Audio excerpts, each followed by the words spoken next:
참 신실하시고 좋으신 하나님 아버지, 우리의 삶의 주관자가 되시고 우리의 삶 붙잡고 계신 하나님 아버지, 오늘도 그 하나님의 아버지의 사랑과 은혜를 우리가 깊이 알길 원합니다. 우리 마음대로 사는 것이 아니라 하늘에 속한 사람으로서 주님이 기뻐하는 삶이 무엇인지, 우리가 나아가야 될 목적과 목표가 무엇인지 명확히 알고 성령 안에서 살아가길 원합니다.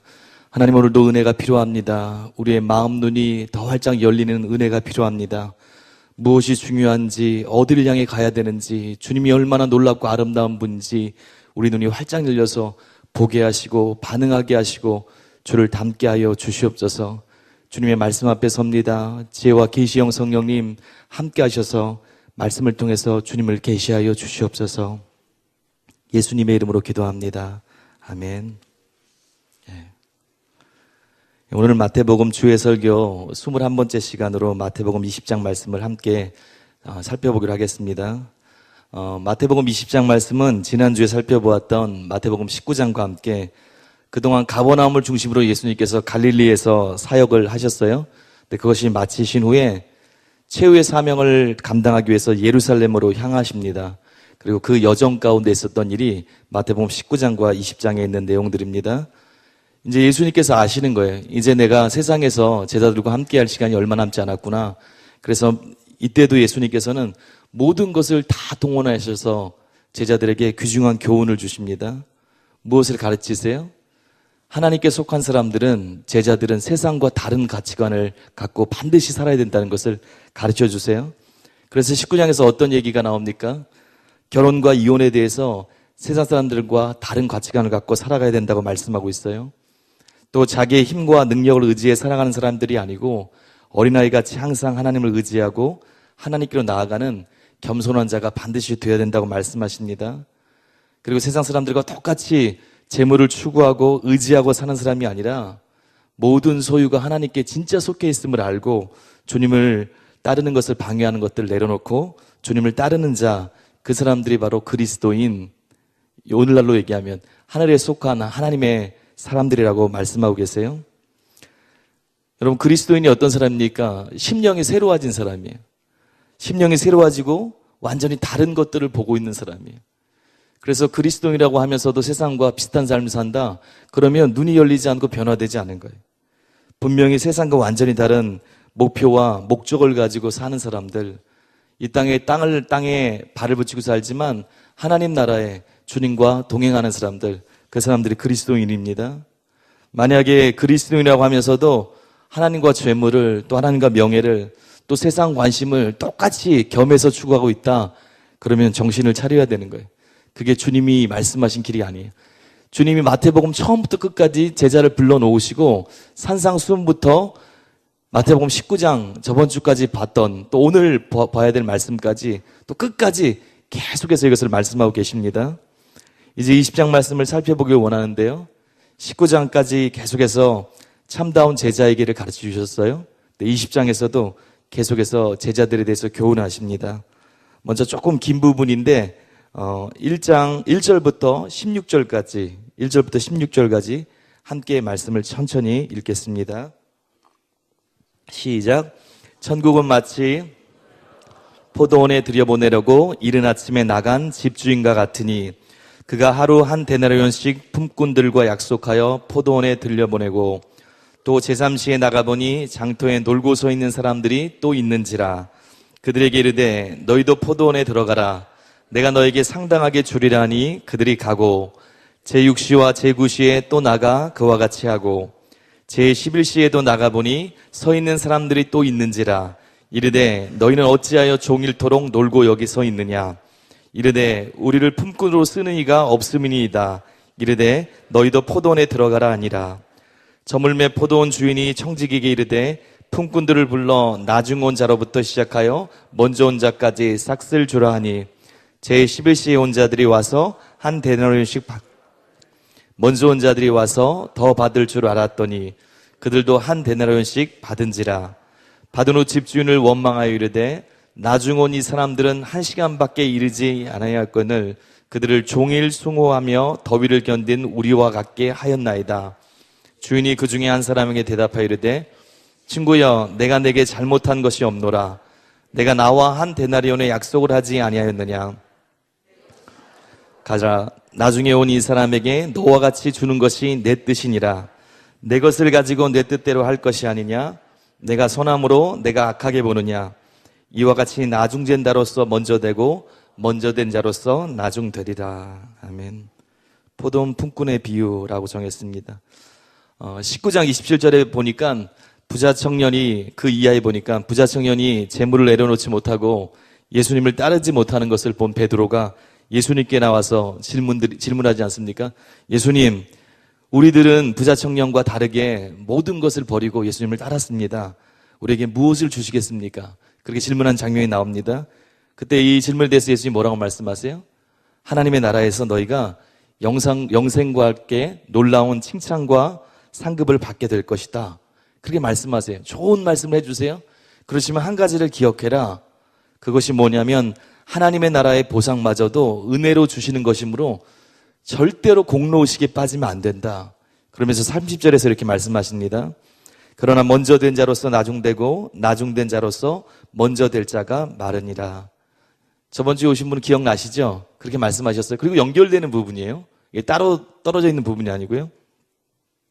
그러면서 연이어서 비유를 통해서 더욱 깊이 베드로와 제자들에게 이 문제에 대해서, 공로의식을 갖는 것의 문제에 대해서 포도원 품꾼 비유를 통해서 말씀하고 있는 거예요.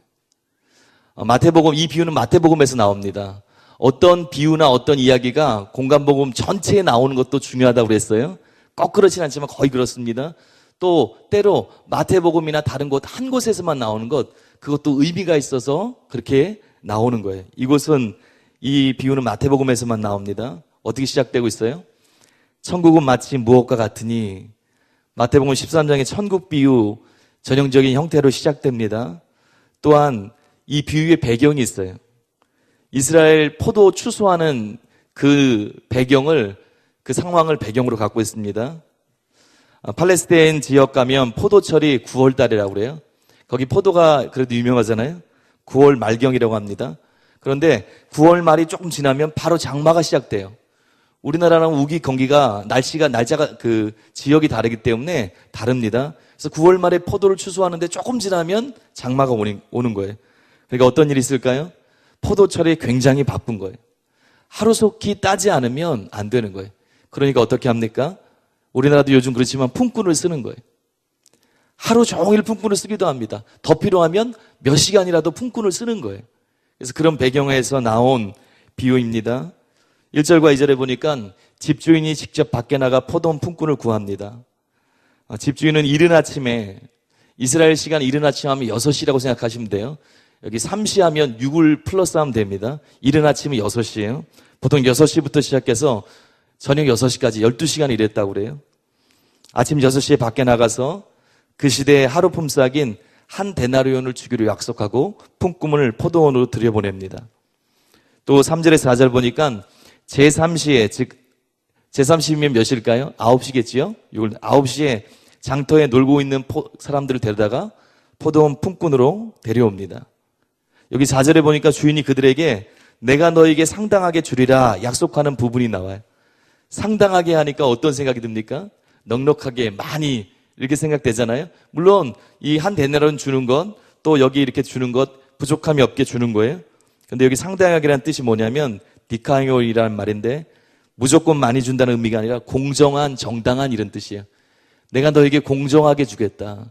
내가 너에게 정당하게 주겠다. 이렇게 약속하는 거예요. 아마 품꾼이 생각했을 것 같아요. 보통 하루 일하면, 하루 품삯이 한 데나리온이면 아침 6시부터 저녁 6시까지 12시간 일합니다. 근데 지금 9시예요. 산수시간 아니지만 벌써 4분의 1이 지나갔어요. 한 데나리온 중에서 4분의 1은 지금 못 받는 것, 그게 공정한, 적당한 거예요. 그렇게 생각했을 거예요. 한 4분의 3 데나리온을 받겠구나. 그렇게 예상하고 아마 포도원으로 들어갔을 것입니다. 또 5절에 있는 것처럼 6시와 9시, 즉 정오와 오후 3시에 일꾼들을 이와 같이 포도원으로 또 부릅니다. 그리고 특별한 일을 하세요. 일이 끝나기 전 1시간에, 얼마나 급하셨든지 1시간에 오후 5시에 밖으로 나갑니다. 11시죠. 1시간 전 오후 5시, 여기로 표현하면 성경으로 11시죠. 11시에 밖에 나가 놀고 있는 사람들을 포도원으로 불러서 일하게 합니다. 그들은 7절에 보는 것처럼 다른 사람들이 아마 일 주기를 꺼려하는 생산력이 좀 떨어지는, 인력시장에 가서 사람을 고르잖아요. 딱 보니까 일을 잘 못할 것 같은 그런 사람같이 보였을 것 같아요. 여기 7절에 뭐라고 얘기합니까? 이르되 우리를 품꾼으로 쓰는 이가 없음입니다. 왜 놀고 있느냐? 이때까지 우리를 사용하지 않습니다. 우리가 좀 약해 보이는 것 같습니다. 어떻게 표현하면. 그리고 해가 지는 시간인 오후 6시경이 되었습니다. 주인은 청지기에게 시켜서 나중 온 자로부터 시작해서 처음 온 자까지 품삯을 주게 합니다. 그런데 놀랍게도 어떻게 줍니까? 맨 나중에 온 사람, 12분의 1밖에 일하지 않은 사람, 그 사람에게 하루 종일 일한 노동자의 품삯인 한 데나리온을 줄 거예요. 받고 깜짝 놀랐을 거예요. 어쩜 뒤로 돌아봤을지도 몰라요. 우리 12명인데 이거 나눠 가지라는 건가? 별 생각을 다 했을 수도 있을 것 같아요. 이것을 멀리서 보고 있던 먼저 온 자들이 싹 웃습니다. 주인이 한 데나리온 줄 거라는 약속을 잊어버렸어요. 다 잊고 자기 위주로만 생각하는 거예요. 더 받을 것을 기대합니다. 근데 어떻게 줍니까? 똑같이 한 데나리온을 줘요. 11절에 보니까 이것을 받고 먼저 온 자들이 주인을 원망하면서 12절에서 이렇게 말합니다. 나중 온 사람들은 1시간밖에 일하지 아니하였거늘 그들을 종일 수고하며 더위를 견딘 우리와 같게 하였나이다. 어떻게 보면 이것이 정당한 것 같아요. 나중 온 사람을 1시간밖에 안 했는데 우리는 12배 일했는데 어떻게 똑같이, 아니면 어떤 사람은 더 그 정도는 아니지만 이만큼 일했는데, 그렇게 얘기하고 있어요. 무엇을 잊어버린 거예요? 주인과 약속을 잃어버린 거예요. 이때 주인이 자신이 일하기 전에 약속한 것이 한 데나리온인 것을 다시 상기시킵니다. 그러면서 14절과 15절에 이렇게 대답해요. 내 것을 가지고 가라. 내가 나중 온 이 사람에게 너와 같이 주는 것이 내 뜻이라. 내 것을 가지고 내 뜻대로 한 것이 아니냐? 내가 선함으로 내가 악하게 보느냐? 먼저 온 자들이 지금 어떤 생각이 있습니까? 늦게 온 사람들과 일한 차이를 생각하면서 비교의식에 빠졌어요. 공로의식에 빠졌어요. 그래서 잊어버린 게 있어요. 지금 주인이 관대함과 자비를 가지고 나중 온 사람에게 주인이 얘기한 것처럼 선을 베풀고 있는 거예요. 관점이 잘못됐어요. 이기적으로 바뀌었어요. 자기 위주로 생각하니까 다른 것들이 하나도 안 보이고 자기와 다른 사람들의 느낌, 관계, 상황만을 생각해요. 전체를 못 보고 있어요. 지금 주인이 선한 일을 하고 있는데 그게 악한 걸로 보여요. 불공정하게 보여요. 그러니까 못마땅해 여기고 분을 내고 있습니다.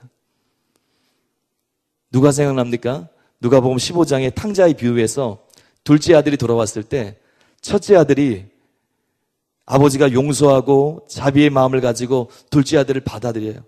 그리고 기뻐합니다. 그리고 잔치를 벌여요. 그랬더니 첫째 아들도 기뻐해야 되잖아요. 동생이 돌아왔으니까. 아버지가 좋아하니까 다 잊어버려요. 자기의 생각으로 딱 잡히니까 판단이 완전히 틀려지는 거예요.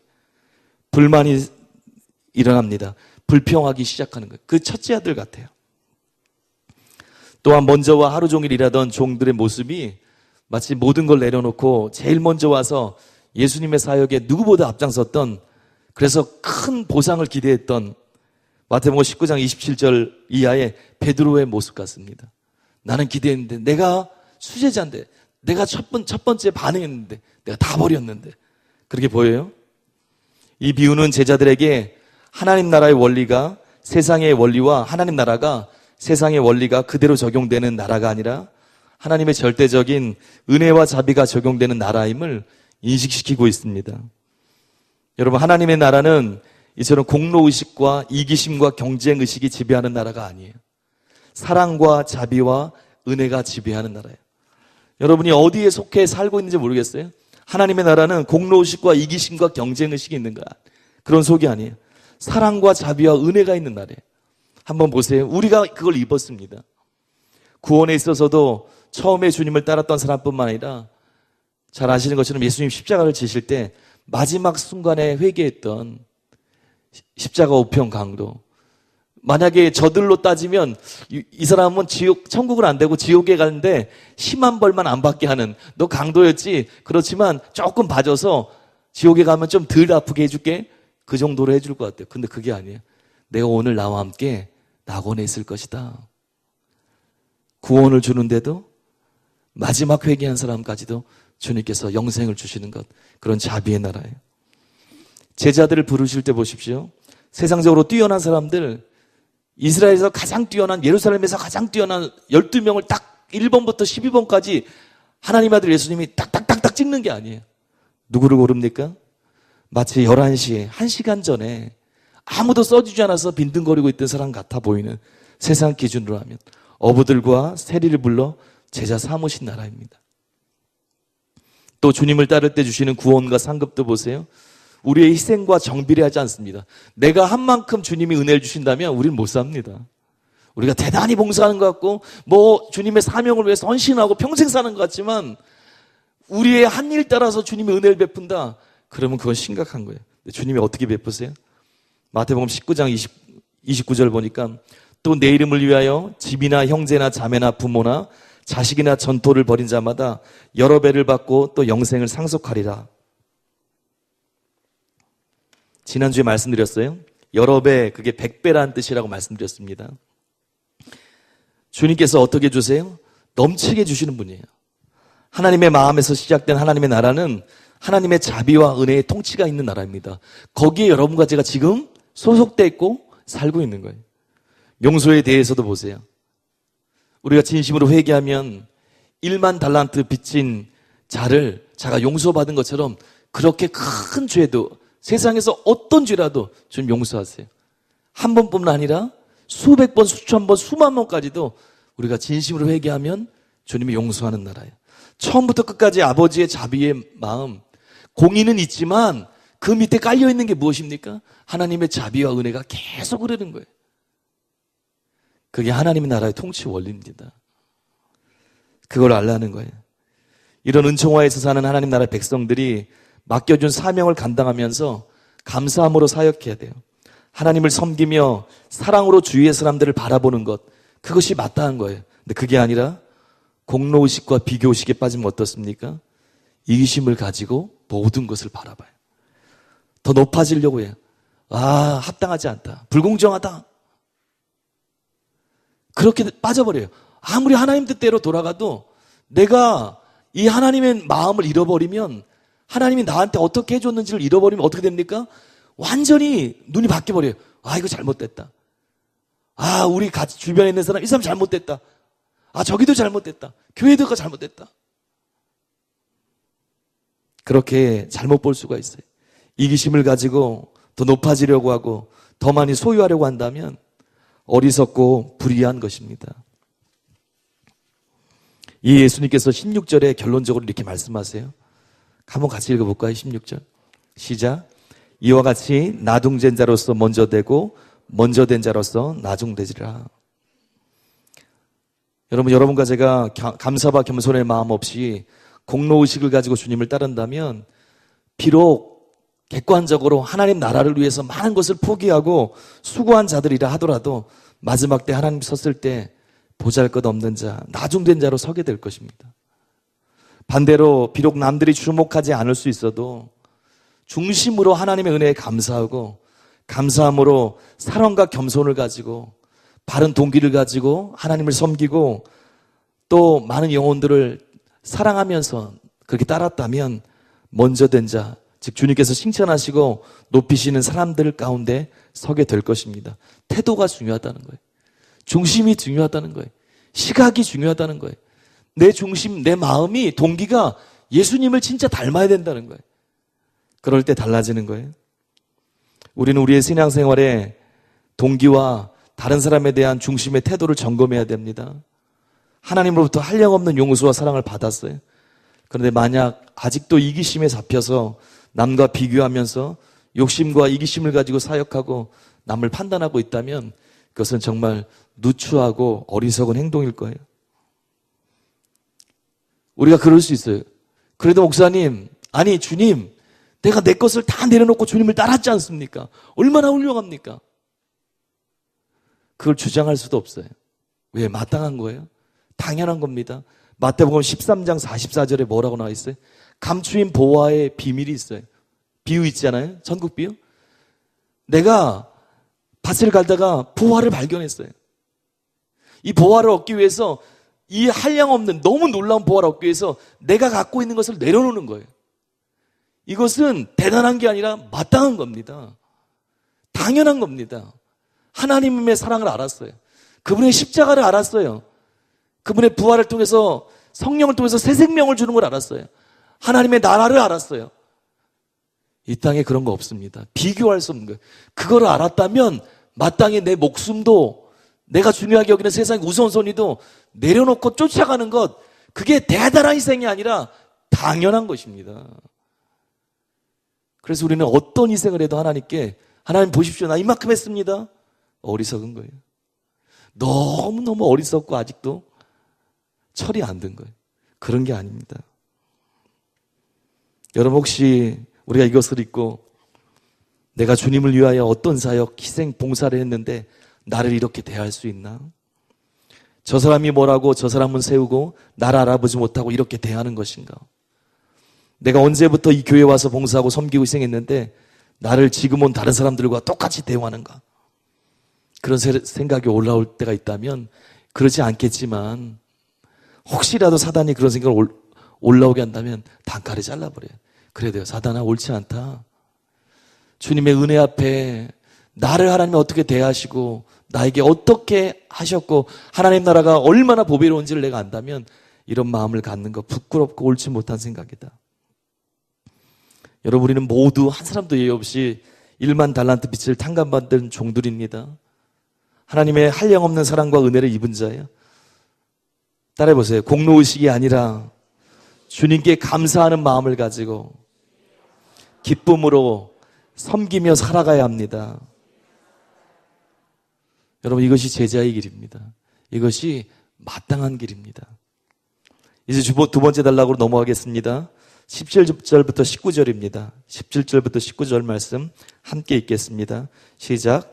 예수께서 예루살렘으로 올라가려 하실 때 12제자를 따로 데리시고 길에서 이르시되 보라 우리가 예루살렘으로 올라가노니 인자가 대제사장과 서기관들에게 넘어짐에 그들이 죽이기로 결의하고 이방인들에게 넘겨주어 그를 조롱하며 채찍질하며 못 박게 할 것이나 제3일에 살아나리라. 고난과 죽음에 대한 예수님의 세 번째 예고라고 제목을 정했습니다. 이제 예루살렘에 거의 다 도착한 상황에서 예수님께서 제자들을 따로 부르세요. 큰 무리가 쫓아왔다고 그랬어요. 그래서 웅성웅성할 때인데 중요한 얘기라고 해서 제자들 따로 부르십니다. 그리고 예루살렘에 올라가서 고난받고 죽음 당하시는 것에 대해서 세 번째 예고를 하십니다. 이 예고를 통해서 예수님께서 제자들이 앞으로 있을 수 있는 지금 자기네들이 목도해야 될 그 일들을 이해하고 준비하기를 원하셨던 거예요. 이 세 번째 예고에 보면 예수님의 사형 집행 절차에 대해서 이전에 비해서 상세하게 기술되어 있습니다. 어떻게 기술되어 있어요? 예수님께서 먼저 대제사장과 서기관에 넘겨집니다. 그리고 이방인들, 즉 당시 로마 정부의 유다 파견 총독이었던 빌라도와 그 무리들에게 넘겨질 것을 예고하고 계십니다. 실제 일들이 이루어지잖아요. 당시 대제사장과 서기관들은 유대 최대 의결기구이자 최고 법원인 산헤드린의 구성원들이었습니다. 산헤드린 여러분 많이 들어보셨을 거예요. 기원전 3세기 말경부터 예루살렘이 멸망한 기원 후 70년까지 있었던 산헤드린이에요. 제사장, 장로, 서기관 각각 24명씩 72명으로 구성된 유대인 최고 의결기구입니다. 이곳에서 많은 재판이 이루어져요. 민사, 형사, 종교 생활에 대한 재판이 이루어집니다. 특히 극악한 범죄자들의 사형 선고까지 내리는 기관이 산헤드린이에요. 그런데 우리가 알듯이 로마의 지배하에 있기 때문에 스스로 죽이지는 못해요. 사형 집행은 못해요. 그래서 사형 집행은 로마 정부의 권한 안에 있기 때문에 거기서만 가능합니다. 따라서 이런 산헤드린을 통해서 예수님께서 죽이심을 당하기로 결의되고 빌라도에게 넘겨진다는 것을 지금 예고하고 계신 거예요. 또 이 예고에는 이방인들이 예수님께 취할 세 가지 조치가 나와 있습니다. 구약의 이사야와 시편에 많은 예수님에 대한 예언이 있어요. 그것이 성취되는 실제 나중엔 그대로 되고요. 그 세 가지 이방인들의 조치가 있어요. 무엇입니까? 조롱과 채찍질과 십자가에 못 박힘 당하는 거예요. 그대로 일어나요. 십자가에 못 박힘 당해서 못 박힘 받아서 죽임 당하는 자신의 죽음의 형태에 대해서 최초로 언급하고 계세요. 그리고 그것으로 끝나는 것이 아니고 3일 만에 부활하실 것을 또 말씀하십니다. 예수님께서는 지금 구약에 예언된 것처럼 하나님 아버지의 뜻을 성취하기 위해서 십자가를 향해서 계속 나아가고 계세요. 그리고 제자들에게 세 번째 말씀하세요. 그러면서 제자들이 이 일에 대해서 깨닫기 원하고 마음에 준비하길 원하십니다. 이제 이런 맥락 가운데 세 번째 단락으로 바로 넘어가겠습니다. 20절부터 32절인데요. 28절인데요. 20절부터 28절까지 여러분과 제가 천천히 함께 읽겠습니다. 시작. 그때 세베대의 아들의 어머니가 그 아들들을 데리고 예수께 와서 절하며 무엇을 구하니 예수께서 이르시되 무엇을 원하느냐 이르되 나의 이 두 아들을 주의 나라에서 하나는 주의 우편에 하나는 주의 좌편에 앉게 명하소서. 예수께서 대답하여 이르시되 너희는 너희가 구하는 것을 알지 못하는도다. 내가 마시려는 잔을 너희가 마실 수 있느냐? 그들이 말하되 할 수 있나이다. 이르시되 너희가 과연 내 잔을 마시려니와 내 좌우편에 앉는 것은 내가 주는 것이 아니라 내 아버지께서 누구를 위하여 예비하셨든지 그들이 얻을 것이니라. 열 제자가 듣고 그 두 형제에 대하여 분이 여기거늘 예수께서 제자들을 불러다가 이르시되 이방인의 집권자들이 그들을 임의로 주관하고 그 고관들이 그들에게 권세를 부리는 줄을 너희가 알거니와 너희 중에는 그렇지 않아야 하나니 너희 중에 누구든지 크고자 하는 자는 너희를 섬기는 자가 되고 너희 중에 누구든지 으뜸이 되고자 하는 자는 너희의 종이 되어야 하리라. 인자가 온 것은 섬김을 받으려 함이 아니라 도리어 섬기려 하고. 아멘. 섬기려 오신 예수님. 20절에 보면 시작이 그때로 시작됩니다. 여러분 예상이 가시죠? 그때가 어떤 때입니까? 예수님께서 세 번째 순환 예고를 한 직후예요. 세베대의 어머니 살로메가 두 아들인 야고보와 요한을 데리고 예수님 앞에 나옵니다. 요한복음 19장에 보면 살로메가 아마 예수님의 육신적 어머니 마리아와 사촌이었던 것 같아요. 자매였던 것 같아요. 그래서 예수님의 이모였던 것으로 보여집니다. 그러니까 친인척 관계인 거예요. 그러니까 얼마나 청탁하기 좋아요. 그래서 두 아들 데리고 옵니다. 다른 복음서에 보면 야고보와 요한이 직접 얘기한 걸로 돼 있어요. 어머니와 함께 왔고 야고보와 요한도 같은 마음이었던 것 같아요. 그래서 예수님께 엎드려서 무엇을 구합니다. 예수님이 다 아세요. 무엇을 구하는지. 그래서 무엇을 구하느냐고 물었더니 21절에 있는 것처럼 자신의 두 아들을 주의 나라에서 하나는 주의 우편에 하나는 주의 좌편에 앉게 해달라고 지금 청탁합니다. 좀 전에 예수님께서 어떻게 죽을 걸 조롱을 받고 채찍질 받고 십자가에 매달려 가장 처참하게 돌아가실 것을 예고했는데 그것은 다 잊어버려요. 이것이 자신이 걸어야 될 사명의 길이라고 말씀하고 계신데 세베대의 어머니와 두 제자는 그것을 깨닫지 못합니다. 그리고 예수님께서 19장 28절에서 말씀하신 것. 예수께서 이르시되 내가 진실로 너희에게 이르노니 세상이 새롭게 되어 인자가 자기 영광의 보좌에 앉을 때에 나를 따르는 너희도 12보좌에 앉아 이스라엘 12지파를 심판하리라. 그 말씀을 기억했던 것 같아요. 영광스러운 보좌만을 생각했던 것 같아요. 그래서 예수님과 함께 걸어야 할 고난의 길을 잃어버리고 지금 권세의 자리인 왕 대신 예수님의 우편과 좌편의 자리에 앉는 것, 그것을 누릴 것 되면 사로잡혀 있습니다. 성경을 보면 약간 예상해 볼 수 있어요. 그냥 조금 상상하는 거지만 조금 전에 예수님께서 말씀하셨잖아요. 처음 된 자로 나중 된다고. 누구에게 하신 말씀이에요? 구체적으로 제자들에게 했지만 지금 누구한테 하신 말씀입니까? 사실은 베드로에게 한 거예요. 베드로가 수제자 아닙니까? 최고였어요. 그런데 예수님께서 그 말씀을 딱 하는 거예요. 그러니까 어쩌면 이 제자들, 약삭빠른 이 제자들이 딱 기회를 잡았던 것 같아요. 어머니한테 연락해서 어머니 찬스가 왔습니다. 드디어 베드로가 옛날에 한번 엉뚱한 소리에서 칭찬받은 이후에 사단아 물러가라 이런 소리 들었던 베드로가 지금 드디어 첫째가 끝이 되고 이런 소리를 들었습니다. 그렇게 생각했는지도 모르겠습니다. 기회가 왔습니다. 또 지금 순환 예고를 한 후에 어디로 올라가십니까? 조금 후에 예루살렘으로 입성하는 거예요. 예루살렘으로. 지금 이들이 보면 뒤에 보면 깨닫질 못해요. 예수님이 순환 예고를 3번이나 했는데 당시만 잠깐 모든 신앙생활이 자기 위주예요. 그러니까 자기 위주로 생각하니까 예수님이 중요한 얘기를 내가 원하는 소리가 아닌 예수님이 나한테 하시고자 하는 그 소리를, 가슴에 있는 소리를 했는데도 마음에 두지를 못해요. 또 잊어버려요. 그리고 무엇 생각합니까? 수많은 무리가 지금 왕으로 따르고 있지. 예루살렘 입성하고 있지. 그러니까 드디어 우리 예수님이 왕이 되실 것이다. 정치적 메시아 생각이 왔다 갔다 하는 것 같아요. 지금이 기회다. 그러자 예수님께서는 자신이 직면하게 될 고난과 죽음을 상징하는 잔에 대해서 말씀하시면서 예수님을 따르면서 당할 고난에 대해서 준비가 되었는지 물으십니다. 예수께서 대답하여 이르시되 너희는 너희가 구하는 것을 알지 못하는도다. 내가 마시려는 잔을 너희가 마실 수 있느냐? 이 두 제자가 뭐라고 해요? 당당하게 예, 마실 수 있습니다. 어떤 일이 벌어졌죠? 마태복음 26장 56절에 보니까 예수님이 잡히실 때 제자들이 다 도망갔어요. 오른편 왼편에 앉게 해달라면서요.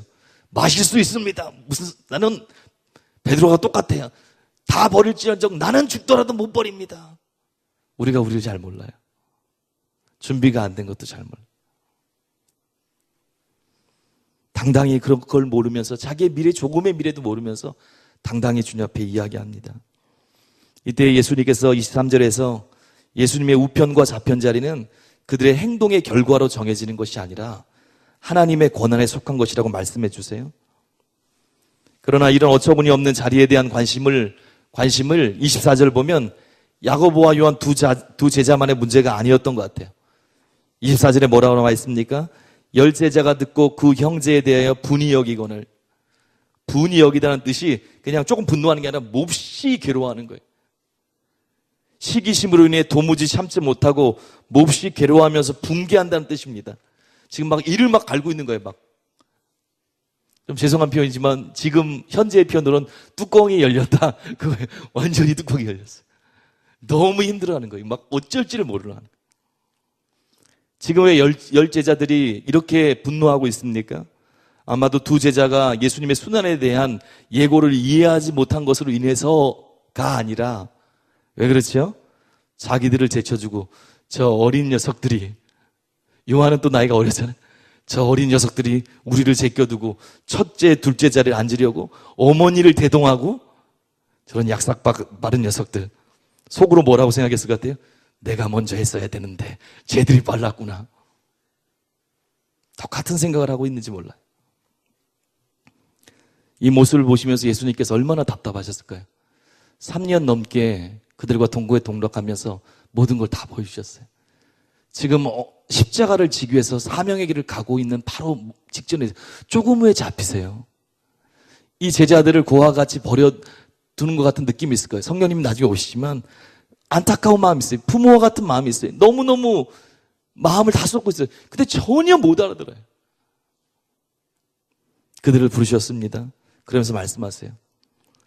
너희들이 이방인의 집권자같이, 황제나 총독들같이, 최고 통치자들같이 사람들을 주관하고 강압적으로 다스리고 지배하거나 대인들, 즉 귀족들이나 고위 공직자들이 세도를 부리는 것처럼 너희는 해서는 안 된다. 너희는 그런 사람으로 부름받은 사람이 아니다. 그러면서 제자의 모습에 대해서 26장 26절 27절에서 이렇게 말씀하십니다. 우리 한 번 더 읽겠습니다. 시작. 너희 중에는 그렇지 않아야 하나니 너희 중에 누구든지 크고자 하는 자는 너희를 섬기는 자가 되고 너희 중에 누구든지 으뜸이 되고자 하는 자는 너희의 종이 되어야 하리라. 이것이 제자의 길이다. 이것이 하나님 나라의 통치 원리이다. 하나님 나라는 사랑으로 섬기는 나라이다. 자신이 크고자 하여 세상 방법으로 권세를 취하고 부리는 나라가 아니다. 여기 섬기는 자가 된다고 그랬어요. 시중 둔다는 뜻이에요. 낮아져서 가장 작은 일을 시중 두는 그런 사람 같은 마음으로 섬기는 자다. 주님의 은혜를 알기 때문에, 주님의 그 사랑과 하나님의 뜻을 알기 때문에 마음이 낮아져서 가장 작은 일을 섬기는 그 모습으로 사는 사람이다. 그리고 종과 같다. 노예란 뜻이야. 노예와 같다. 자기 걸 주장하지 않는 거예요. 너는 너에게 속한 자가 아니다. 너는 사랑으로 이미 내게 산바된 사람이다. 너희는 너희가 주인이 된 자가 아니다. 너희는 나의 종이다. 종의 마음을 가지고 자발적으로 섬기는 나라라는 거예요. 이게 하늘나라라는 거예요. 그러면서 28절에서 예수님께서 이 땅에 오신 목적을 한 번 더 명확하게 말씀하세요. 아무리 얘기해도 잘 모르는 그들에게 인자가 온 것은 섬김을 받으려 함이 아니라 도리어 섬기려 하고 자기 목숨을 많은 사람의 대속물로 주려 함이니라. 그분은 왕이세요. 왕이신 예수님께서 이 땅에 오신 이유가 섬기려 하는 거예요. 왕이면 당연히 왕의 자리에 앉아서 다스려야죠. 그리고 그런데 섬기려 한다는 거예요. 종이 된다는 거예요. 그리고 자기 목숨을 많은 사람들의 대속물, 노예를 자유케 하기 위해서, 노예된 사람들, 죄의 노예, 욕심의 노예, 세상의 노예된 그들을 자유케 하기 위해서 자신이 속전이 돼서 목숨을 가지고 노예를 자유케 하는 속전이 된다는 거예요. 이것이 예수님의 사명이십니다. 하나님 나라에 속한 제자들의 삶의 방향성이 되어야 된다고 말씀하고 있는 거예요. 여러분 잠깐 사람들을 생각해 보세요. 세상 사람들 얼마나 많은 사람들이 더 높이 올라가기 위해서 힘쓰며 살아가는지 모릅니다. 모든 역량과 모든 눈치와 모든 방법을 다 동원해서 높이 올라가려고 하는 사람들이 많습니다. 그리고 만약에 올라가 보세요. 어느 자리에. 어느 위치에 올라가면 아래에 있는 사람들을 함부로 대합니다. 갑이 돼버려요. 돈과 지위만 있어도 자신이 갑이 되어서 주변의 사람들을 우습게 여깁니다. 함부로 말합니다. 여러분과 저는 식당이나 어디나 다른 데 가서 함부로 얘기하면 안 됩니다. 좋지 않은 버릇입니다. 그거는 그냥 문화가 아니고 여러분이 그런다는 게 아니고 그거는 좋지 않은 겁니다. 우리가 그렇게 부름받지 않았어요. 돈과 지위만 있어도 사람들을 우습게 여기고 함부로 대하고 그렇게 하는 사람들이 많습니다. 하나님 나라의 문화가 절대로 아닙니다. 만약 주님께서 이런 세상 사람들과 같은 마음을 가졌다고 생각해 보세요. 그러면 우리는 그냥 멸망받고 끝났을 거예요. 우리를 그냥 우습게 봐봤다고 생각해 보세요. 나는 왕인데, 나는 거룩한 자인데 너희같이 죄 있고 문제 있는 사람을 내가 어떻게 너희한테 가서 속전이 되고 너희를 섬기며 내가 대신 죽을 수 있겠느냐. 하나님 아버지께서, 예수님께서 그런 마음을 가지셨으면 우리는 미래는 없습니다. 그냥 멸망하는 거예요. 그러나 주님께서 우리 인생들을 돌아보셨어요. 불쌍히 여기셨습니다. 그리고 섬기시고 대속물로 목숨을 주기 위해서 예수님께서 이 땅에 오셨어요. 따라해 보실래요? 하나님의 나라는 사랑으로 서로 종노릇하는 나라입니다. 그럴 때 주님이 함께 하세요. 하나님께서 그 사람을 인정하시고 은혜를 더 부어주시는 거예요. 빌립보서 2장 3절에서 11절 우리가 잘 아는 말씀입니다. 사도 바울이 이렇게 권고하고 있습니다. 처음 듣는 말씀이라고 생각하고 우리가 권고받는다고 생각하고 한번 3절부터 11절까지 같이 한번 천천히 읽겠습니다. 시작.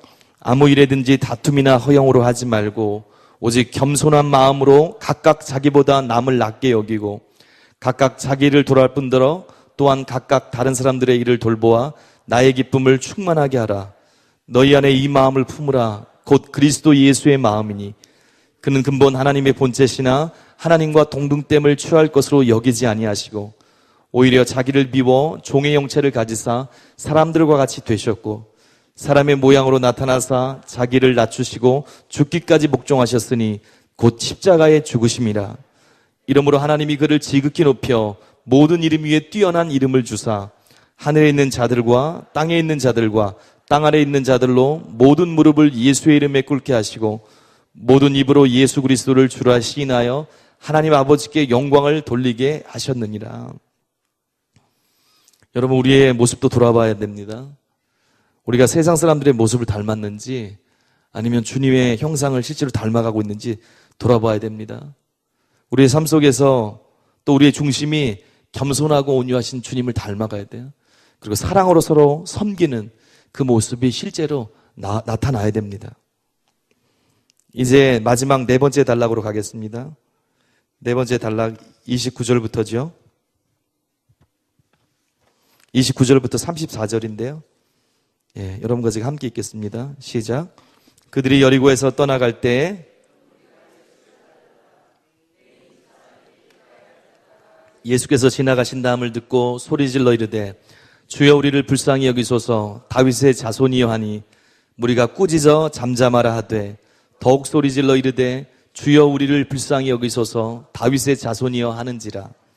예수께서 머물러 서서 그들을 불러 이르시되 너희에게 무엇을 하여 주기를 원하느냐.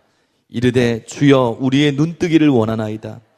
예수께서 불쌍히 여기사 그들의 눈을 만지시니 곧 보게 되어 그들이 예수를 따르니라. 두 맹인을 고치신 예수님. 이 사건은 예수님께서 예루살렘으로 올라가시기 바로 전 여정을 마무리하는 시간에 여리고에서 일어났던 일을 기록하고 있습니다. 여리고는 예루살렘에서 가까워요. 요단강에서 서쪽으로 약 10km, 예루살렘 북동쪽으로 약 24에서 28km, 조금 책마다 다르더라고요. 하여튼 멀지 않은 지점이에요. 조금 있으면 다 예루살렘으로 올라가는 그런 길가에 서 있습니다. 예수님께서 이곳을 지나가실 때 큰 무리들 사이에서 맹인 두 사람이 예수님이 지나간다는 소식을 듣고 소리질러 예수님을 부릅니다.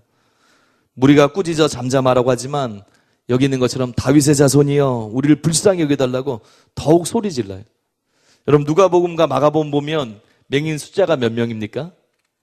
한 사람이 한 사람.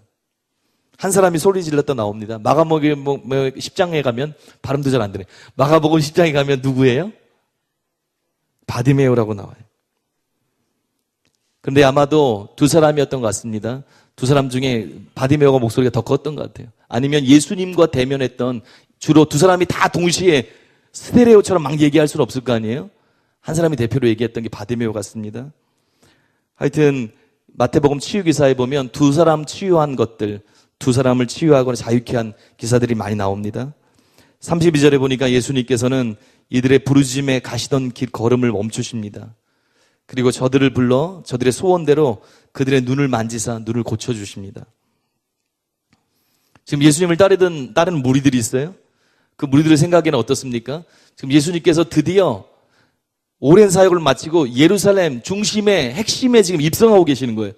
그런데 감히 이렇게 중요한 순간에 하찮은 소외된 맹인 두 사람이 그 길을 막고 소리치고 있어요. 그러니까 사람들이 짜증나니까 어떻게 해요? 잠잠하라. 그 당시는 차별이 심했습니다. 더 장애인 우선 이런 것도 없었어요. 그러니까 어떻게 해요? 하찮은 너희들이 도대체 뭔데 이렇게 시끄럽게 하느냐? 꾸짖었습니다. 예수님께서는 그들의 외침을 외면하지 않으세요? 그리고 그들을 향해 불쌍히 여기시는 마음이 불타는 것 같은 심령. 여기 민망히 여기시냐 있잖아요. 가슴이 막 쪼여드는 것 같은 그런 불타는 마음이 있으세요? 그리고 그들을 찾아가셔서 그들을 고쳐주십니다. 지금껏 제자들은 자신이 첫 자리에 오르는 것에 관심을 기울이고 있었습니다. 그러나 예수님께서는 몸소 하나님의 백성된 제자들의 삶이 어때야 하는지 지금 보여주고 있는 거예요. 예수님 너무 놀라우세요. 모든 상황을 다 사용해서 하나님이 어떤 분인지, 하나님 나라의 실체가 무엇인지를 보여주는 거예요. 지금 제자들은 못 알아들어요. 순환 예고를 그렇게 했는데도 예수님의 사명에 대해서 얘기하는데도 못 알아들어요. 계속 서로 시기하고 누가 첫째 자리냐, 먼저 따랐으면 어떤 상급이 있냐, 계속 거기에 묶여 있습니다. 예루살렘이 가까울수록 더 그런 것 같아요. 예수님께서 친히 보여주시는 거예요. 깨닫지 못하는 제자들을 향해서 또 보여주시는 거예요. 하나님께 속한 자는 사랑으로 섬기는 자가 되어야 하고 사랑으로 종노릇해야 한다는 것을 가르쳐주고 계십니다. 자신의 도움이 필요한, 구원이 필요한 자들을 위해 예수님께서 오셨다는 것을 보여주시고 영혼을 향한 아버지의 마음을 계시해주고 계세요. 제자들이 눈을 떠야 되는 거예요. 지금 예수님 행동, 다른 사람들은 지금 예루살렘을 향해서 더 관심이 있는데 예수님께 집중되어 있는데 예수님 지금 어디에 귀를 기울이고 있어요? 다른 사람들이 관심을 두지 않는 예수님의 도움이 필요한, 눈을 떠야 되는 소경에게 마음이 향하고 있는 거예요. 나는 섬기러 왔다. 나는 종되러 왔다. 나는 나를 위해 사는 게 아니라 나의 생명을 주러 왔다. 그 실체를 보여주고 있어요. 여러분, 우리도 눈을 떠야 됩니다. 제자들도 눈을 떠야 되는 거예요. 소경들만 눈 떠야 되는 게 아닙니다. 소경은 육신의 눈을 떠야 되지만 제자들은 진짜 영의 눈을 이젠 떠야 되는 거예요. 귀가 열려야 되는 거예요. 제자들은 이제 예수님의 모습을 통해서 영의 눈을 뜨고 주님의 뜻이 무엇인지 보고 들어야 됩니다. 진정으로 예수님께서 말씀하셨던 그 삶이 무엇인지 이제는 깨달아야 돼요. 이제 시간이 얼마 안 남았어요. 여러분과 저도 마찬가지예요. 우리도 이제 눈이 열려야 돼요. 신앙생활을 어느 정도 하고 끝나는 게 아니라 이제 주님의 마음을 알아야 돼요. 주님이 정말 우리에게 원하시는 것이 무엇인지 그걸 깨달아야 합니다. 그리고 눈을 뜨고 주님 가신 그 길에 함께 동참해야 되는 거예요. 이제 오늘 말씀한 부분을 정리하고요. 여러분과 함께 기도 제목을 몇 가지 나누는데요. 먼저 공로의식에서 벗어나야 됩니다. 자기 중심성에서 여러분과 제가 벗어나야 돼요. 왜 공로의식에 빠집니까? 내가 한 일, 내가 드린 것, 희생한 것만 생각하고 내가 받은 은혜를 생각하지 못할 때 공로의식, 비교의식에 누구나 빠져요. 특정인이 아니에요. 저를 비롯해서 모든 사람 다 마찬가지. 언제 빠진다고요? 내가 받은 은혜, 내가 받은 용서, 하나님의 사랑, 그 렌즈로 봐야 되는데 그것이 아니라 내가 한 일, 내가 드린 것, 내가 희생한 것, 그것이 앞설 때 공로의식, 비교의식에 빠지는 거예요. 그러나 우리가 1만 달란트 빚진 자였다는 것, 하나님께서 긍휼과 자비와 사랑으로 함께 하시고 예수님을 우리를 위해 보내주시고 성령님을 보내주시고 우리를 하나님의 자녀 삼으신 그 은혜를 깊이 깨닫기 시작할 때 우리의 삶이 달라지기 시작하는 거예요. 여러분, 우리는 예수님을 닮는 자가 되어야 됩니다. 그냥 예수님을 위해서 사역하고 봉사하는 자, 이게 중요합니다. 거기서 넘어서 그것도 필요하지만 예수님의 마음을, 예수님의 시각을, 예수님의 사랑과 섬김의 중심을 닮아야 되는 거예요.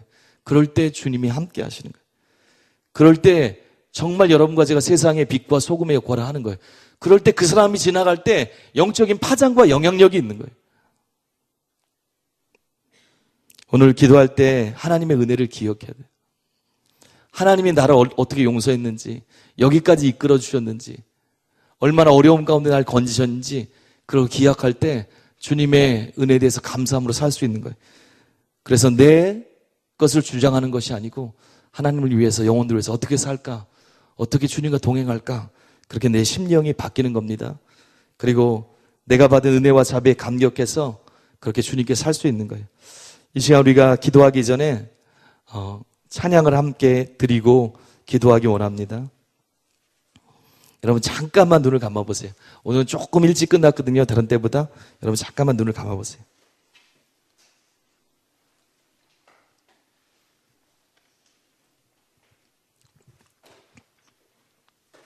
하나님의 은혜에 대해서 잠시 생각해 보세요. 어떤 은혜를 받았나?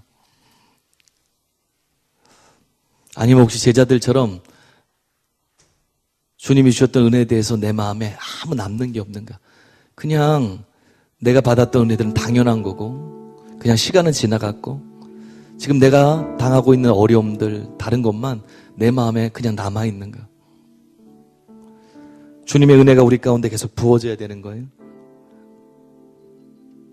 주님의 은혜가 내 삶 가운데 계속 깨달아져야 되는 거예요. 하나님의 사랑이 어땠나? 내가 1만 달란트 빚진 자인데, 내가 죄졌을 때, 내가 미성숙했을 때 주님이 나를 용서하시고 또 붙잡아 주시고 또 이끌어 주시고 나의 삶을, 내 가정을, 내 생명을 붙잡아 주고 연장시켜 주시면서 여기까지 오게 했는데, 그리고 그 사랑과 긍휼이 오늘도 내게 부어지고 있는데, 내가 한량없는 은혜를 받은 사람인데,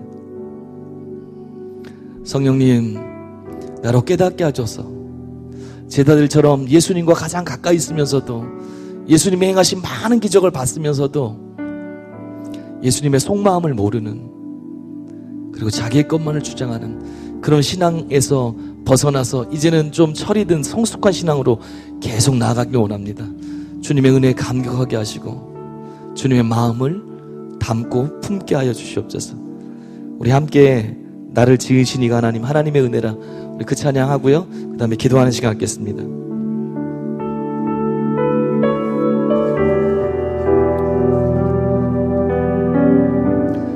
주님, 우리의 눈을 열어 주시옵소서. 하나님의 은혜를 보게 하여 주시옵소서. 나를 지으신 이가, 나를 지으신 이가 하나님, 나를 부르신 이가 하나님, 나를 보내신 이도 하나님, 나의 나 된 것은 다 하나님 은혜라. 나의 달려갈 길 다하도록, 나의 마지막 호흡 다하도록, 나로 그 십자가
이가 나를 지으신 이가 하나님, 나를 부르신 이가 하나님, 나를 보내신 이도 하나님, 나의 나 된 것은 다 하나님 은혜라. 나의 달려갈 길 다하도록, 나의 마지막 호흡 다하도록, 나로 그 십자가 품게 하시니, 나의 나 된 것은 다 하나님 은혜라.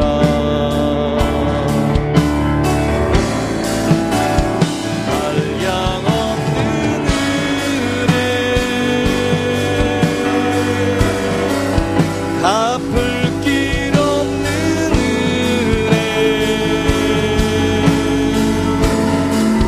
내 삶을 애워싸는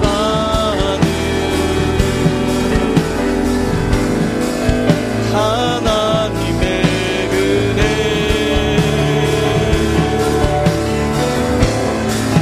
나 주저함 없이 그 땅을 밟음도, 나를 붙드시는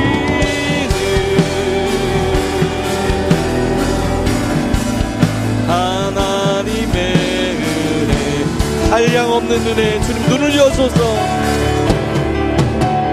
한량없는 은혜, 갚을 길 없는 은혜, 내 삶을 애워싸는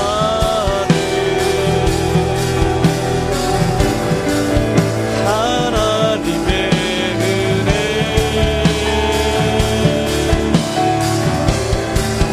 나 주저함 없이 그 땅을 밟음도, 나를 붙드시는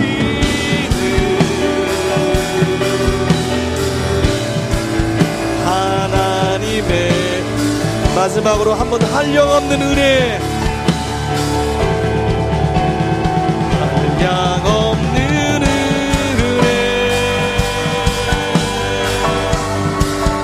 갚을 길 없는 은혜, 내 삶을 애워싸는 하나님의 은혜.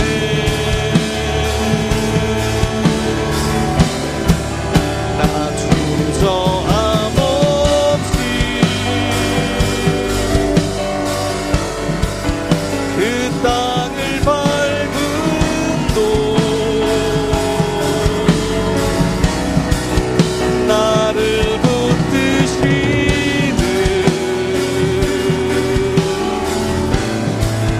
하나님의 은혜. 함께 기도하겠습니다. 하나님, 우리의 눈을 열어주소서. 내가 주님께 수고했던 것들, 내가 봉사 원신했던 것들, 내가 주님의 일을 걷기 위해서 받았던 고난들, 그것이 커 보이는 것이 아니라 우리 평생 동안 하나님께서 나를 위해서 하신 일들, 하나님께서 나를 불쌍히 여기신 일들, 하나님께서 비천한 인생을 돌아보시는 것들, 마치 오후 5시 11시에 아직까지 아무것도 할 수 없어서 그냥 방황하고 있던 내 인생을 주님이 던져주시고 너도 내게로 들어와라 써주신 것만도 감사한데, 주님이 마치 평생 일했던 것처럼 하루 종일 일했던 것 같은 은혜와 자비로 똑같이 은혜를 부으시고 긍휼의 자비와 긍휼로 나를 대해주셨던 1만 달란트 빚인 내 인생을 주님이 불쌍히 여기시고 하나님 눈을 열어주시옵소서.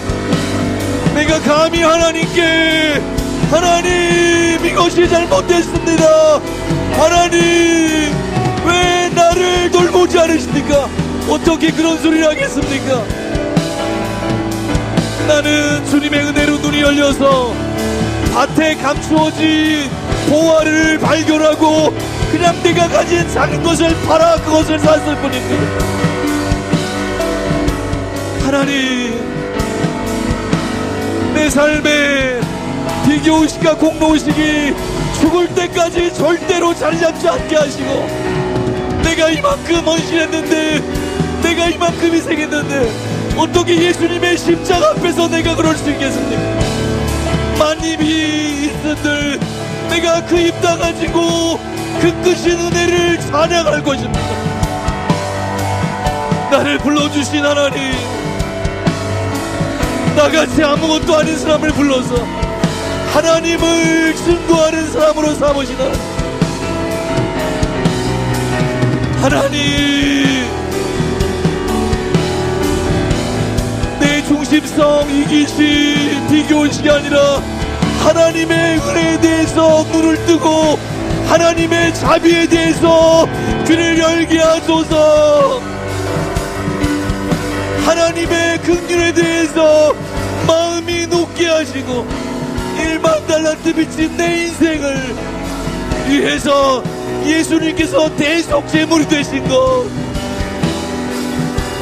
부활하셔서 성령님을 내 안에 보내주신 그 한량없는 은혜를 찬양하게 하여 주시옵소서.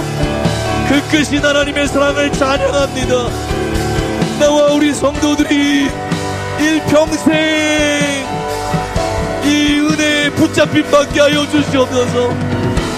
우리 모두가 일평생 주님의 은혜에 붙잡힌 받게 하여 주시옵소서. 하나님 은혜를 구합니다. 하나님 우리의 마음이 주 앞에 깨어지게 하시고 나의 중심이 주님 앞에 엎드리게 하시고 예수님이 말씀하시는 그곳에 내 마음도 향하게 하여 주시옵소서.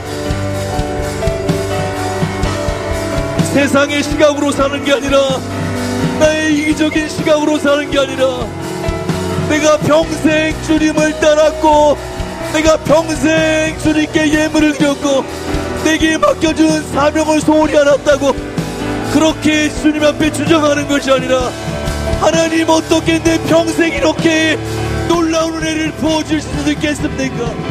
내가 넘어지고 죄졌을 때마다 나를 일으켜주시고 내가 회개하고 주 앞에 엎드릴 때마다 내가 내 죄를 동에서 소감온 것처럼 옮겼다. 내가 너를 기억하지 않는다. 나의 아들의 피를 통해서 너를 의롭다 보고 있다고 말씀하시나. 웬 은혜입니까? 웬 사랑입니까? 하나님, 하나님, 하나님, 시간이 지나면 지날수록 그 크신 하나님의 은혜와 사랑에 내 심령이 녹고 내 마음에 무릎이 꿇려지게 하소서. 나도 예수님처럼 영혼들을 섬기고 종으로 살 수 있도록 마음의 모든 교만이 깨어지고 주님을 알게 하소서. 주님의 은혜를 알게 하소서. 주님의 은혜에 감격했던 처음 사람들이 회복되게 하여 주시옵소서. 주님의 은혜에 감격했던 처음 사람들이 우리 심령에서 회복되게 하여 주시옵소서. 너는 나를 아느냐? 너는 나의 심령을 아느냐? 너는 내 마음을 아느냐? 영혼들을 향한 내 마음을 아느냐?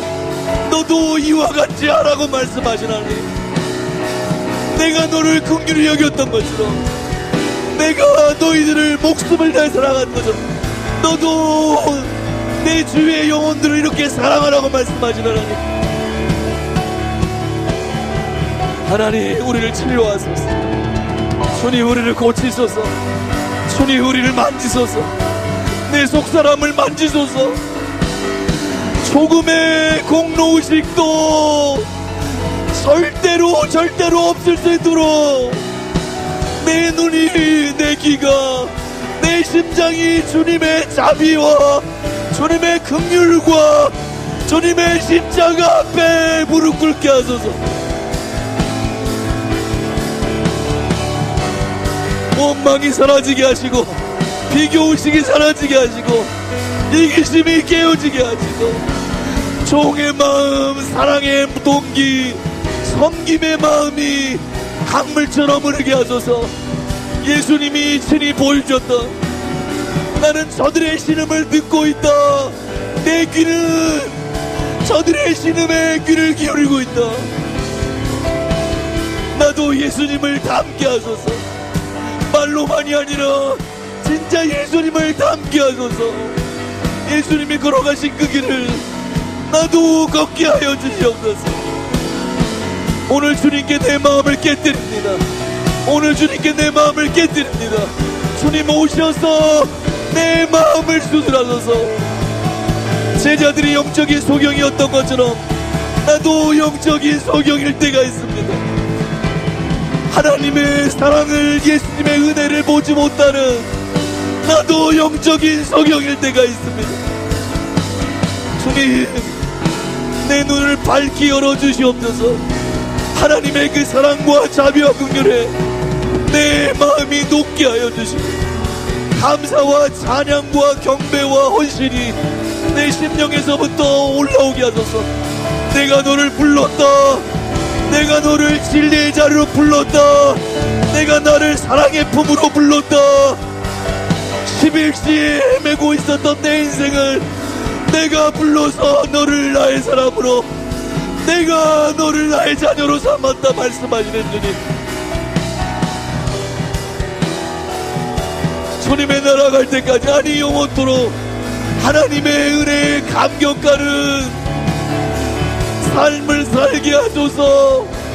식었던 마음이 뜨거워지게 하시고, 주님 앞에 헌신하게 하시고, 어떻게 하면 주를 위해 살까, 어떻게 하면 영혼들을 섬길까, 어떻게 하면 사랑으로 종노릇 할까, 그것이 우리의 고민이 되게 하시고, 어떻게 하면 주님의 마음이 흐르는 곳에 내가 무릎 꿇고 내가 기도할까, 그것이 우리의 단식이 되게 하소서. 주님 앞에 엎드립니다. 주님 은혜를 부어주시옵소서. 은혜를 부어주시옵소서.